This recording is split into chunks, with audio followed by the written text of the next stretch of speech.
Philippines.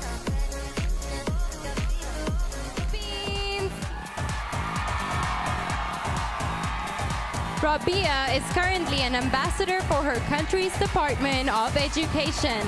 This 24-year-old cum laude graduate and rap fan works as a teacher and enjoys writing stories and acting in her spare time.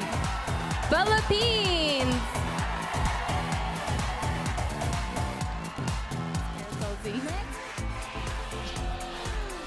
Say hello to Philippines!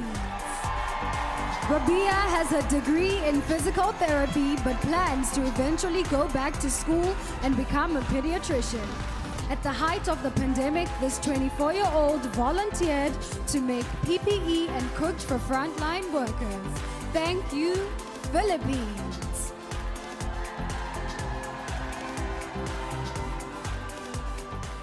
In some countries, sport is like the national pastime. That's But in true. the Philippines, some might say that pageantry is the pastime. That's true. You know what? In the Philippines, we have pageants all over the places. Yes, we have pageants in the barangay, in school, national, local. That's why we really love Miss Universe. It's like it's giving pride and putting the Philippines back on the pedestal. That's why there's an added pressure as a candidate coming from a pageant-loving country. But it's a good pressure. I always look up to our former Miss Universe Philippines. They really did well in the competition. And now this is my time to show who I am, to offer what Rabiya can show to the rest of the universe. So I'm very happy, and at the same time, I'm excited to make all my kababayans proud, and hopefully I do. Why do you think it is that the Philippines love pageants? They have appreciation for beauty. We do love pageant because we used to think that we wanted to be included in the world, I have to be honest, in the Philippines, my skin color used to be not the standard of beauty. I was obsessed whitening my skin because these are the kinds of beauty queen we see on the mainstream. But things were different now. That's why I'm very proud to be a morena. In the Philippines, we call it morena. It's brown skin girl. And to be able to represent, my color, my identity as a true Filipina. Tell me about your journey to being crowned Miss Philippines. That, in a world that, in a country, I should say, that loves pageants, that must have been a very intense process. Tell me about, your journey to being Miss Philippines. Well, my journey was crazy. You know what?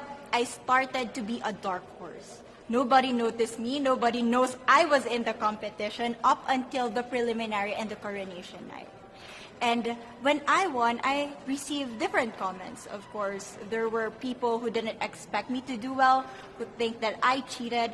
That's why I need to redeem myself in Miss Universe. I really need to do well in this competition.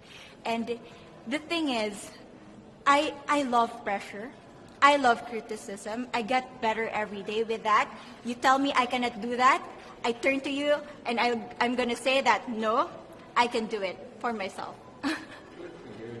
So how does it feel then to be on the global stage? How do you feel to be here in this moment, right now? It's crazy, but I'm overwhelmed with the support, not just from the Filipino community, but also from Thailand, Latin countries who do appreciate me as a candidate, as a person. It motivates me that I am beautiful, I can offer so much in this world, and when somebody believes in you, it gives you that extra energy to really do well and perform well.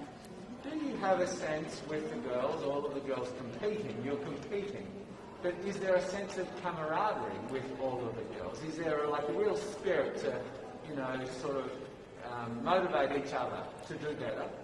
You know what? I have a different idea about Miss Universe. I thought it's going to be very competitive, in a healthy way, well, of course. But now I can see every girl helping each other, from fixing those hairs, from trying to zip up those outfits. It speaks of the closeness and the kind of camaraderie that we want to have. The goal of Miss Universe is not just to crown one girl, but also to build a genuine and long-lasting friendships among us. Would you say within the Miss Universe world, the contestants, is there a sisterhood? Are you sisters? There is sisterhood. I can say I was able to talk to different representatives from different backgrounds, different cultures. And despite our differences, there's so much to be highlighted in what binds us together. And that is because we want to empower women. We want to have our advocacies. We want to speak for the things that we love. And that's a celebration of women and the beauty that we have. So coming out of this week, obviously you would love to be crowned Miss Universe. Of course. And that would be wonderful, of course, for any of you. But what else will you take out of this week? What do you think you'll feel at the end of this week, regardless of the result? How will you be a different person? It's the growth and the development that I was able to have during preparing for this dream. I will be honest, there was a moment that I lost my identity because I was put under pressure. I was in that position in which I feel like I'm not good enough. I'm not a good representative of my country, but I was able to bounce back stronger.